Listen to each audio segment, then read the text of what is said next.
The abandoned wife. Margaret Turner had always believed in love. She married Thomas when she was only 22, fresh out of college, with nothing but dreams in her heart.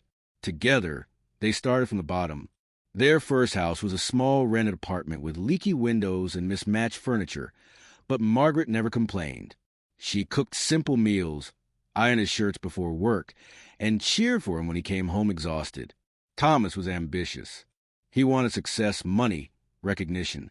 Margaret supported every step. Even when his long hours at the office left her alone with the children, she raised their son, Daniel, and daughter, Claire, almost single-handedly. Thomas would often say, "I couldn't do this without you, Margaret." And in those words, she found her reward. For over 30 years, she devoted herself to her marriage, but the distance between them grew. Then came the morning that shattered everything. They were sitting at the kitchen table, the smell of coffee between them, when Thomas put down his mug and said, flatly, "I can't do this anymore. I need to live my life while I still can. I've met someone else." Margaret froze. Her spoon slipped into her bowl of oatmeal with a dull splash. She searched his face, waiting for him to laugh, to say it was a cruel joke. But Thomas didn't flinch. "Someone else," she whispered. "She's younger," he said, almost proudly. "She makes me feel alive again." Her voice broke. "Alive? And what about me, Thomas? What about 30 years of my life? Did none of that matter?" He sighed, as though he were the victim. "You'll be fine. You're strong. I can't stay trapped anymore." Trapped. That was the word he used to describe their marriage. He made. By evening, his suitcase was packed. Margaret stood in the doorway, watching the man she had given everything to walk away without a single backward glance. The days that followed were some of the darkest in her life. Margaret cried until her chest ached. She felt humiliated, abandoned, discarded like an old coat that no longer fit. Friends called, neighbors whispered, and even her own children struggled to hide their anger. Daniel slammed his fist on the table one night. "You're not alone." Their love kept her from collapsing completely. Still, the nights were hardest. The bed felt too big, the silence too loud. Margaret often found herself sitting at the kitchen table, staring at the empty chair where Thomas once sat. But slowly, life pushed her forward. She took a part-time job at a library, a place filled with stories that comforted her own broken heart.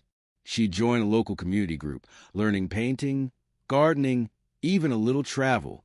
For the first time in years, she discovered herself beyond being just Thomas's wife. And she blossomed. Her children saw the change and encouraged her. Daniel said proudly, "Mom, I've never seen you this strong. Dad doesn't deserve you." Years passed. Margaret became known in the community as a warm, resilient woman. She smiled again, laughed again, and even traveled abroad with friends. She was no longer defined by betrayal, but by survival. Then, one rainy afternoon, the past returned. Her phone rang. The voice on the other end was weak, trembling. "Margaret, it's me." She paused, recognizing it instantly. "Thomas." There was silence, then a broken sigh. I made mistakes. She left me, Margaret. Took everything. My health is failing. I'm all alone. I don't have anyone else. Please, will you take me back?" Memories flashed before her eyes. The morning he called her life a trap. The sight of his suitcase. The night she cried herself to sleep. For a moment, the old wound throbbed. But then she looked around her living room. The walls were filled with her paintings. The shelves held books she loved.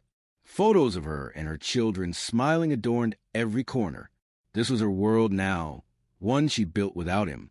She lifted the phone slowly, her voice steady, calm, and strong. "No, Thomas. I gave you my best years, and you chose to throw them away. I have built a new life, and you are not part of it." He began to beg, but Margaret ended the call.